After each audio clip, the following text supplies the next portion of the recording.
if my words did glow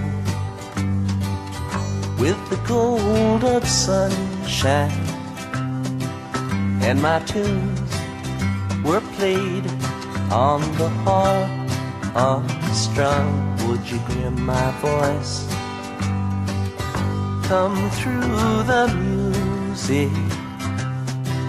Would you hold it near? Hello everyone, this is Chuck Clow from Above the Basement, Boston Music and Conversation. Meet Mickey Hart, part philosopher, scientist, shaman, and passionate drummer. Mickey and the Grateful Dead have offered up the groove and the melody for some of the most iconic themes of our generation. Mickey is a musicologist, a student of polyrhythms, and a believer in the connections we all have to rhythm. He has 2 Grammys and has collaborated with a Nobel Prize in Physics winner, stem cell researchers, and neuroscientists, including the late, great Oliver Sacks. Mickey is a true supporter of music therapy and the mechanisms behind the healing power of music for not only the injured or neurologically changed, but for the well-being of people from all cultures. In 1967, he was introduced to the newly formed Grateful Dead by drummer Bill Kreutzmann, and the big bang of the jam band was formed with Mr. Jerry Garcia at the helm. His telepathic relationship on and off the stage with band members old and new has transcended decades, leading Mickey to the latest chapter, bringing 3 generations of fans together for this year's tour with Dead & Company. This is part 2 of our conversation with Mickey Hart,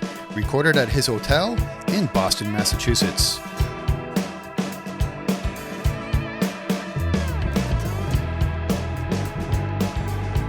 For years, you recorded sounds in the 60s and 70s. Yeah, my first recording, I failed. It was me and Bob Weir. Bob thought it would be a great idea. It was a 67, I think, to go out to the this is how my career started. I don't think I ever really talked about it. He said, let's record the animals of the full moon at the zoo. I thought, wow, that's a great idea. I'm in. So I grabbed, our sound guy was a man was named Owsley, and he was a recordist. He was a fantastic recordist, and he also made incredible LSD. And I grabbed his machine, and we went out to the zoo, and he gave me 40 feet of mic line for a 2-foot job.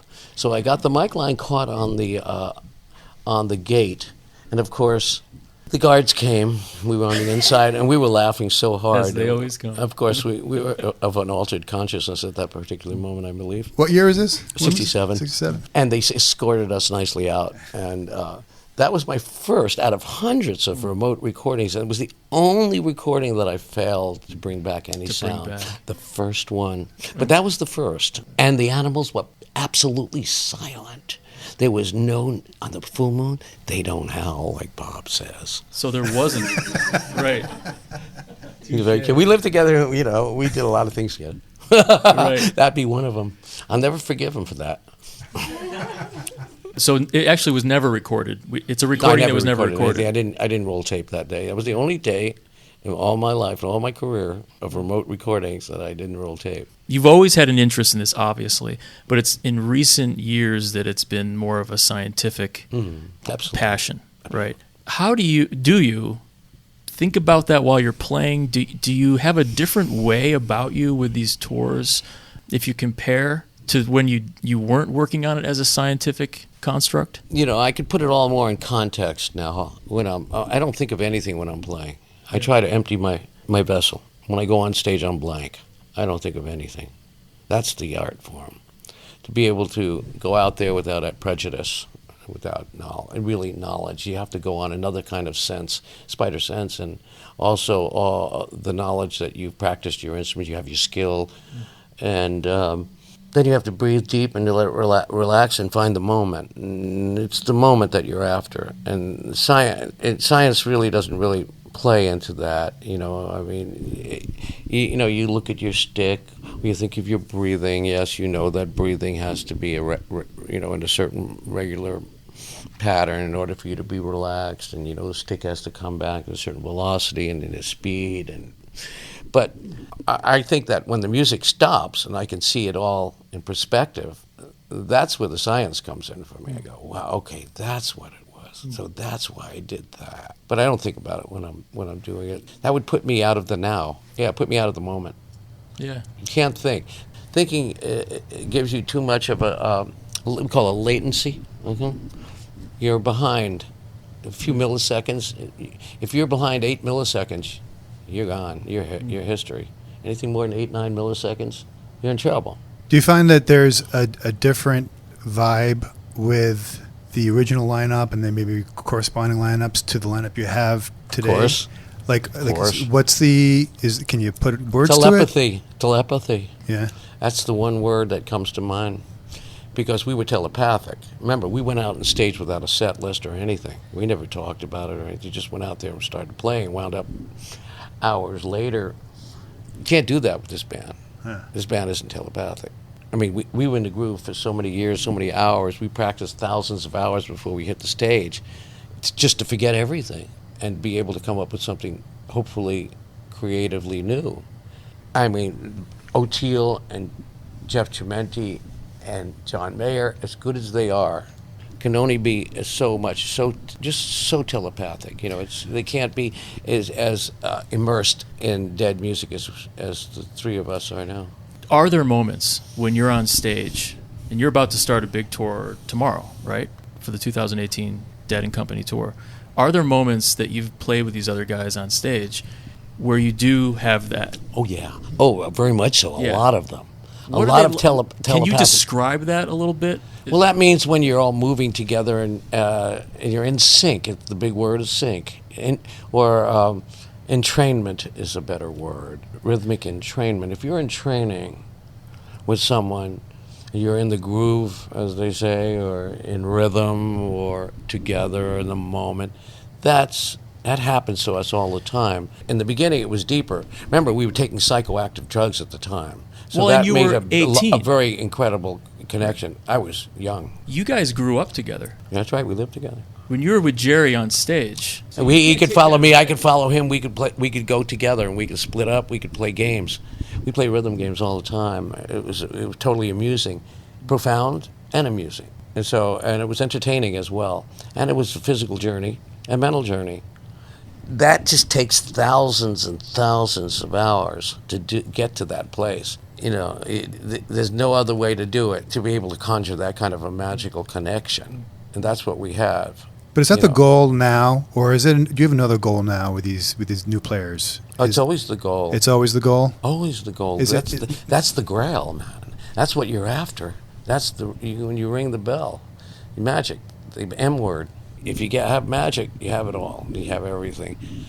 So you don't know how it happens, but you know it when it happens. you get magic at every show now. We can have it every show, a bit of it. Yes, that's how you tell a show. You have more or less of it.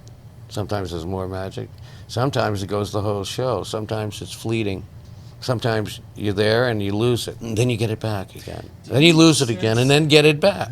Do you sense magic with other people when you're not in the magic? Yes, very good question. You can hear the interplay. See, it's a conversation. Everybody's conversing. Bob is talking to John. I'm talking to Jeff, and I'm talking to Bill. And they're talking to that guy. But we all hear each other's conversation. We can chime in at any time. If you have freedom in the music, and that's the other thing. Freedom, big part of music. If you have freedom, then you can really explore the inner space. It's about musical freedom. It's about how much you allow yourself, or other people allow you, or you allow other people to go in and out of the code, the musical code of the moment, which is always code. But you can have issues. Oh, all the time. We have arguments, disagreements. Sometimes they go into arguments, but mostly they're just minor disagreements, and then we correct them. And then you agree. Or then we agree again. And then you we agree to disagree? Yes, sometimes. But normally we're trying to find some resonance, which is another big word, resonance. Entrainment and resonance. Big words in music and life. How much of it is seeing each other compared to listening to each other? It's a combination of seeing and hearing. You put two of those senses together and you got some power. I mean, if you don't see somebody, you can play with them, but the connection isn't as strong. Once you get in the groove is kind of like a vessel, and it takes you to different places. You can travel together. Think of it as a travelogue, kind of. That's the way I think of music. I get up there and I wind up someplace else, and along the way I see the sights and see the sights and I hear the sounds. If we can all enjoy them together for most of the night, we walk off with a smile. If not, we don't. In the old days, when we couldn't do that, it was suicidal.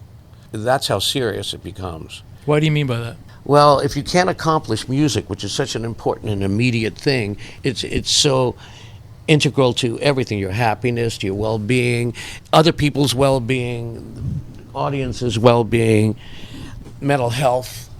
If you failed at that, you failed at everything, your mission in life, you know. And so we never talk about it. We never talked about it. It's always silent. We don't say much about the performances at all. Nobody blames. See, that's always the thing about the Grateful Dead. We never blamed it. One day, we said, Bob, okay, we were rehearsing, and Bob did this lick, and he said, okay, Bob, you do that lick, and then we'll do this lick, and everything will happen after that. But you got to remember to do that. And of course, Bob forgot. And afterwards, we got on Bob. I'd say, Bob, what'd you do? You should have done that. And then we realized right then, somebody said, you know, if we want to play forever, we can't do this. Yeah. We can't blame anybody for anything. It's not a blame sport. It's not like that. There's no blame here. We're all in it together, and we'll work it out. And so we never blame. And that's how we were able to last. That was one of the big secrets of not throwing shade, as they say.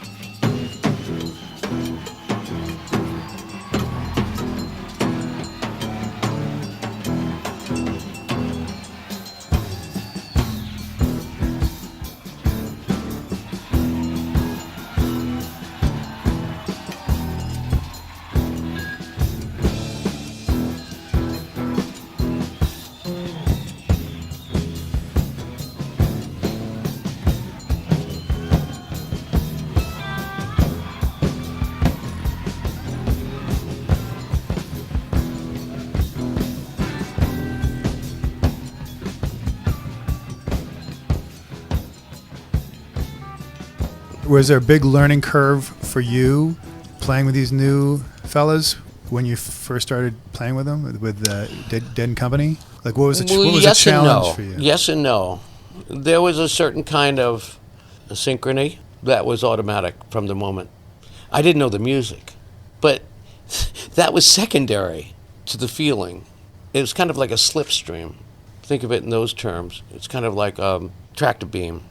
You know, once the beam is formed, it's very hard to break out.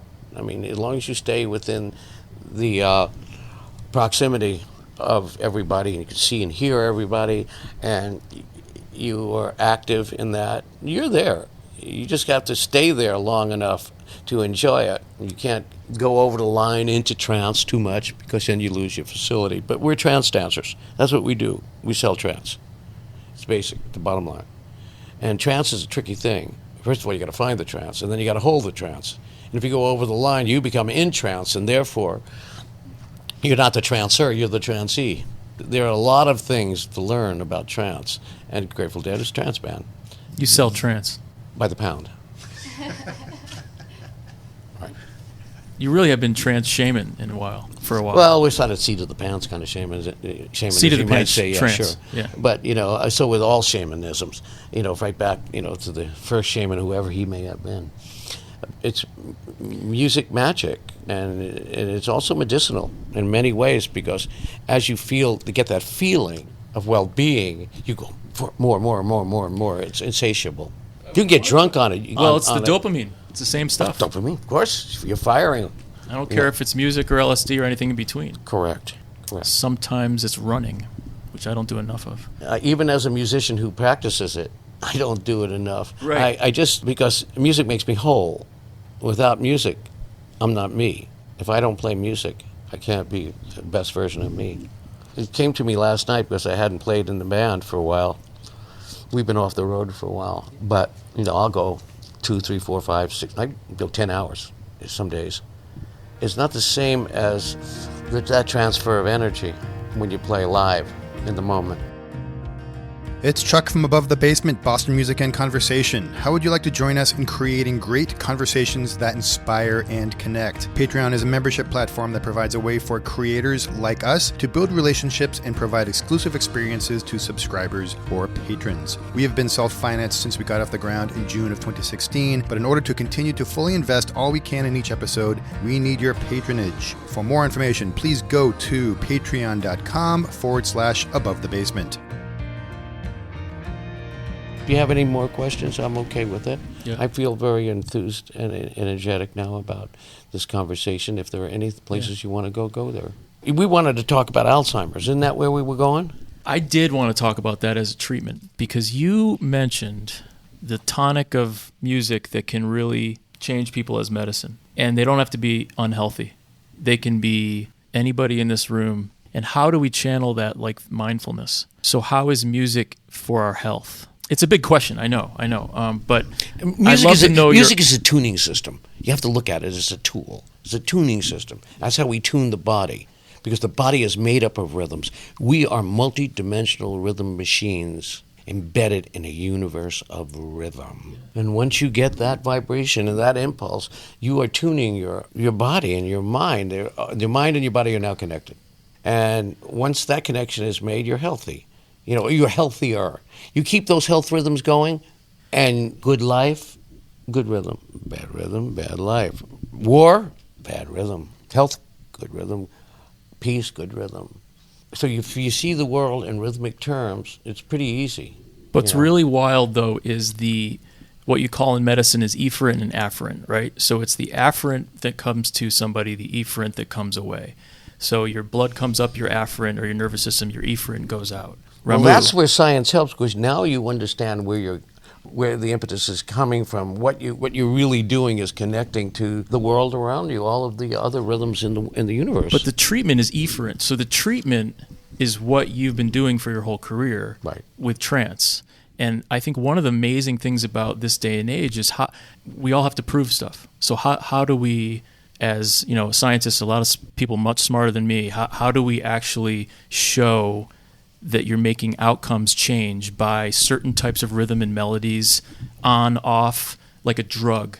How do you give it like a pill? We're not there yet. A couple of ways. First of all, you have to think of the ease of it all, that you're not working to make it happen. Then you have to look at the people around you that are being affected by it. Once you see this happen in the audience, then you know you're getting closer, and then you keep going, and then all of a sudden this whole corpus, this whole body is one. So the idea is to form a loop between them and you, where you give it to them, and then they give it back to you, and then you give it back to them, and you all night. This works. And once you have that loop, then you know you got it. I had a dear friend, I'm sure you know who he is. His name is Walter Cronkite. And Walter, we were friends for like 25 years, really good friends. And Walter turned out to be a drummer. He loved playing hand drums. At the beginning, he would say, Mickey, how do I know when I have, because I told him about the groove. He said, how do I know when I get the groove?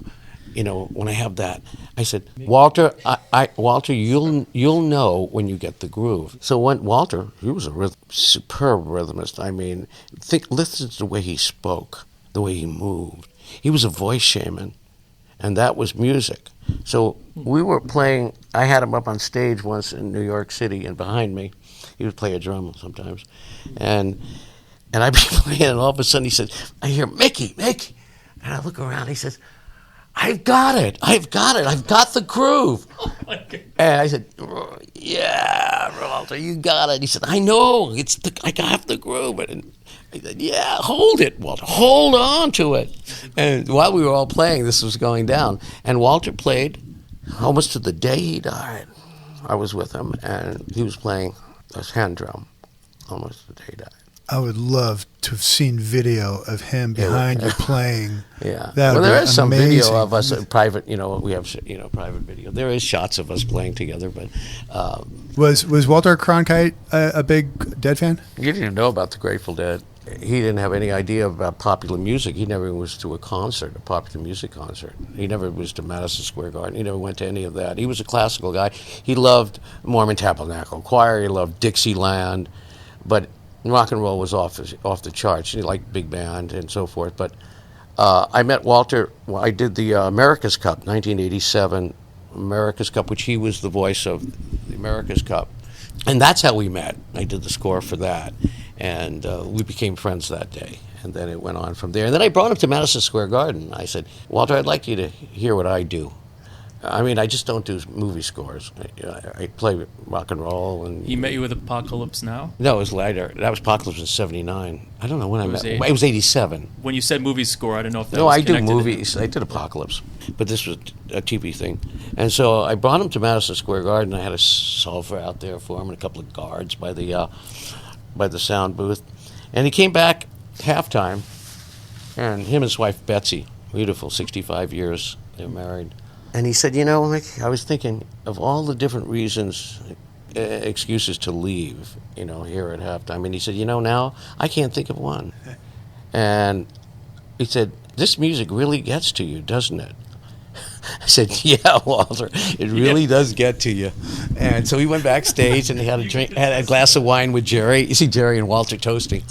We were all big Walter friends, you know. I mean, everybody's a Walter, a Walter guy. Yeah, we heard what he did for years, and finally he went to your workplace. Oh, he went to my workplace. He had a blast, and then we played together. He came on stage a few times. I had to keep him undercover. So, but I always give him the option. I said, Walter. I used to talk to him in the Walter voice. I said, Walter, you can sit in the audience and drum. I'll put a little space over there, and you can have your drum and play, or you can come on stage with me. And he said, oh, I'm with you. I'm with you. And I go, okay, Walter, come on up. And that's how we rolled. It was walking down the street with Walter, like Mutt and Jeff, you know. Drum for the Grateful Dead. Walter Cronkite. It's like some dream. I love it. It's like the weirdest thing. Yeah. We just clicked. He asked me out to dinner. He said, hungry? Yeah. Let's have some dinner. And that's where it started. That's fascinating. I can't believe that he was playing with you. That's amazing. What'd you have for dinner with Walter Cronkite? Well, we like Italian food. We like steaks. It's hard to in a restaurant with Walter because you walk into the restaurant with Walter, the whole restaurant goes silent. You know, and they listen to our conversation because we're both hard of hearing and we always speak loud, and we don't give a shit. You know, we just spoke. We didn't care who was around. We were always yelling at each other. You know, because that's before I got Walter's earpiece. And then he finally was able to hear well.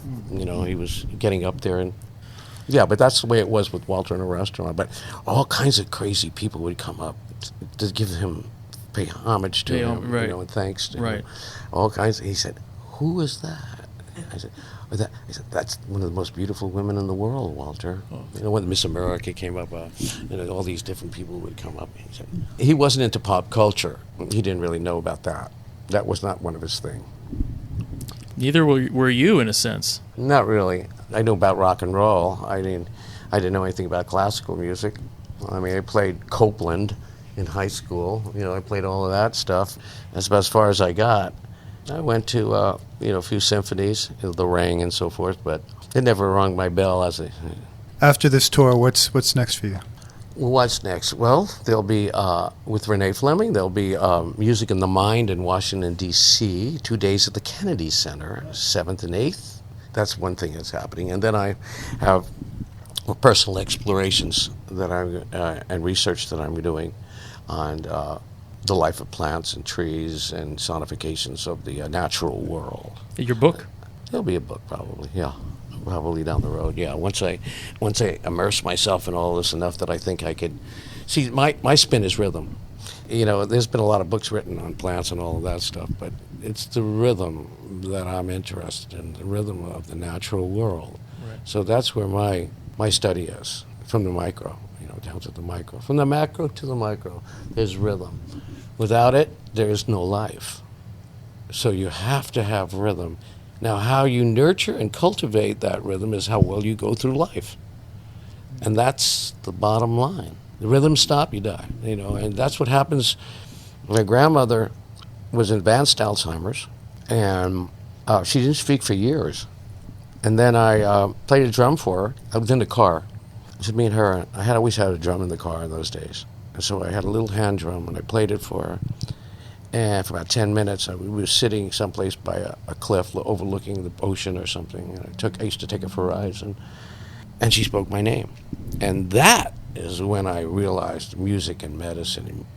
That was the moment that I said, oh my goodness, this unlocked her speech. She was able to reconnect just for a moment.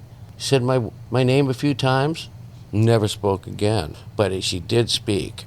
And that was the catalyst. That was for all of my work as far as in the medicinal side. Music is medicine, and music is therapy.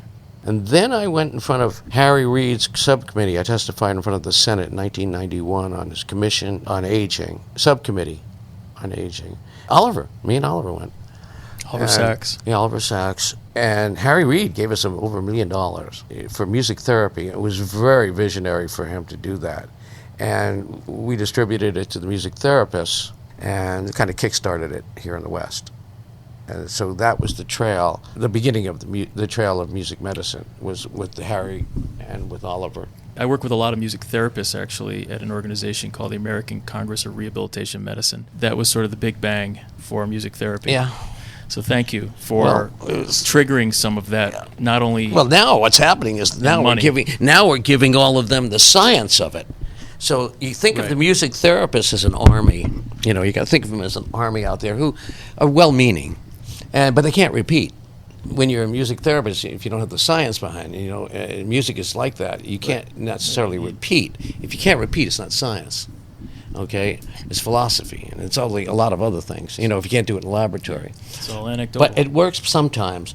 So by giving these music therapists their marching orders, by giving them the science, now you have an army of music therapists that really know what they're doing, and that's what's happening now. And they have an artistic side to them that can actually, with marching orders, can bring out different things in different people. Correct. Because before I was seat of the pants, when I did something and something happened, when I was with Oliver at the Institute of Music, Neurologic Function, and did drum circles with them, drum experiences, you'd see amazing things, people playing, who haven't even moved, and they are able to shake their hands or their feet or come alive, at least for the time during the auditory driving experience. Then you'd follow them back into the wards, and slowly they would drift back, and watching, looking at the fish tanks and looking out the windows, and they would go back into their loneliness. Yeah. And then I started working with the autistic.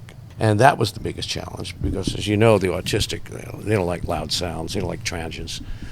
They don't like sharp sounds, they don't like loud sounds, and they're the furthest out, the hardest to reach. And so I designed drums that had only low-end frequency response, and they were attracted to that. And they thought of it as the first friend they ever had, or a heartbeat. And so they started connecting. So you have to find instruments that appeal to the certain kind of dysfunction. Zildjian does that with cymbals now. Zildjian, which is right here in town. You're right, I know. Norwood, I know Mass. Zildjian since '67. Are you Zildjian? I knew the grandfather, the old man. You know Avitas. Craigie then? I knew Avitas. No, I went back to their father. Zildjian's the oldest company. Avitas, he signed my cymbal. I still have that cymbal. So I did some. They don't even know it, but I did a little I have research on you, this. Mickey, but I didn't know that you were Zildjian. Oh, they were in the garage. They were just like a two-car garage in Quincy, Mass, I believe it was. So they're the oldest company in the United States. In the 16 world. In the world. But anyway, they have some amazing cymbals that are, as you know, that are low frequency. Very beautiful. I mean, I got to tell Craigie that we.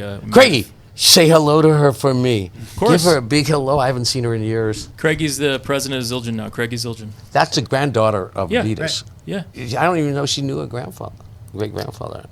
Yeah, what was his name again? Avitas. Oh, Avitas. Okay, yeah, of course. A Zildjian. And they had two sons. One of them Bob went up to Canada and made Sabian. Oh, and right, Armand Sabian. Came down here. Branched off. Armand came down here and made Zildjians. The same formula. They had a falling out in the family. They don't make gongs. They make cymbals. We need a gong for the podcast. I don't know if it's in the budget. Remember the Gong Show? Of course. Chuck Barris, right? Chuck. I mean, he's a gong. He's the gong club. CIA dude. Right. So you got a rehearsal? Yeah, I guess so. I guess you call it a rehearsal. I'm already rehearsed, but yeah, I'll warm up. Warm up. Let's say it's a musical get-together. There you go. It's a get-together. Yeah, rehearse is a funny word. I don't know where that came from. Where did that come from, rehearsal? Okay, find out for me. Give me 25 words on it. Give me 2,500 words on that. Yeah. No, rehearsal. She's on it. Berkeley's on it. It's a playing. It's a playing, which you're in real time. You're not supposed to be doing things you've done before, except you have to honor the form. When you play, you have to be consciously creative. Rehearsal seems to be more like a recreational word, a recreational word, as opposed to a creational word, which is playing. That's the way I like to look at it, because rehearsals sound boring. It does. And they sound like... Let's skip it. I don't want to rehearse. I never want to rehearse. I just want to play. I have the online etymology dictionary. It's from 1300 to give account of, from Anglo-French rehearser, to go over again, repeat, literally to rake over, to turn over soil or ground. Really? Yeah, that sounds pretty boring to me. Well, they're talking in musicological terms. In rehearsal, there should be a creative spark. Yeah. I think there will So be. you should be in a creational mode as a recreational mode. I can't imagine you in any other kind of mode. Do not take it for granted. It's not always like that. It's just like in anything in life, sometimes you just don't feel like doing it, or your mind is somewhere else and you can't get it off of where it is, and you go onto the stage and then you're just operating on fumes. It's the worst feeling, but you have to go through the motions because you're practicing, always practicing. Everybody practices till the day they die. So you got to practice, always. I'd rather play than practice, but I have to practice. Practice seems just playing over the same thing. What's the etymology of practice? Yeah, right. I got you. Okay, what is it? Danny's on it, man. No, I want to know. A sense of practice a play part. So it comes from, to say over again, repeat has been already said or written. See, From- that's it. Practice. from the theater It's a kind of thing. repeating. And you have to repeat. In order to learn, you have to come to grips with the rhythmic patterns and so forth and have them instilled in you where you don't have to think. Exactly. Yeah, so that's really important practice. I practice. That's what they say in acting. You say you learn your lines and then you forget them. Once you learn Well, once you them, they're already practice in them, there. then you can forget them. Right, exactly. And then if you've practiced enough and you've done the correct amount of assimilation of that data, you shouldn't have to think about it. Exactly. That's when you It can should turn be it off. an innate. You can be the empty vessel you want to be on your That's what I go stage. after. It's That's always a good been name for a that way. band. It's always been that way. Empty vessels? It has always been that way. It's always been that way. There's a certain kind of joy that you have to bring to music, to the stage, in order to get it back. You can't go up there just blank. As I said, that was a misnomer. You can't go blank. You have to bring a certain kind of emotion with you. You don't have to think, but you have to have emotional content in order to play music, or else, you could be a stick. An inanimate thing or something. You have to be alive in order to be able to make the music alive, or else it's just notes on a sheet of paper. If you don't bring those notes to life, then you're in a recreational mode. Like a lot of classical musicians, some very well-known classical musicians, really some of the best, can't play a lick without it being written. I won't not mention names, but it's a thing. I couldn't believe it when this one person It's a different skill. is the best at what he does, a classical musician. He asked me to teach him how to jam. When you have both, it is unbelievable. Unbelievable. In jazz, in some forms of classical, it's crazy. The mind is jazz. The mind is an improvisational unit, and it's jazz. That's what it does. It makes up its mind, and it's spontaneous, and it reacts really quickly and improvises, and that's what jazz is all about. So if you look at the mind in those kind of terms, in rhythmic terms, you're playing jazz. You're jazz. If you're working right, you're jazz. And one thing leads to another, and the more you know, the easier it is to go to the next place in improvisation, right? I like that. The mind is jazz. It's true. Read the book, Physics of Jazz. We know you got to get going soon, Mickey. We really appreciate your time. My pleasure. Thanks a lot for waking me up.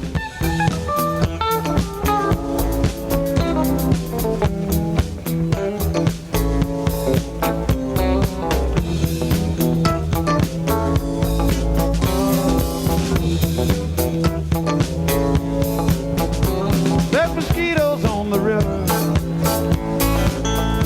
Fish are rising up like birds. It's been hot for 7 weeks now.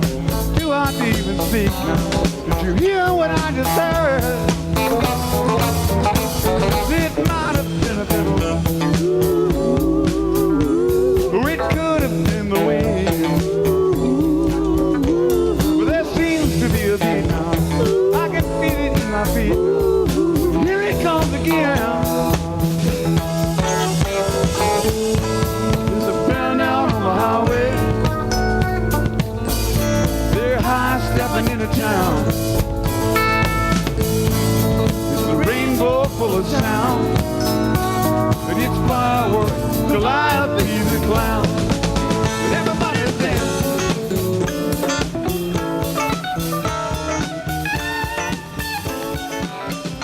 If you did not hear part 1, go to abovethebasement.com, where you can also join us on Patreon. Sign up for our newsletter, listen and subscribe to our podcast, like our Facebook page, follow us on Twitter, and look at all the nice pictures we post on Instagram. We are everywhere. On behalf of Ronnie and myself, thanks for listening. Tell your friends, and remember, Boston music, like its history, is unique.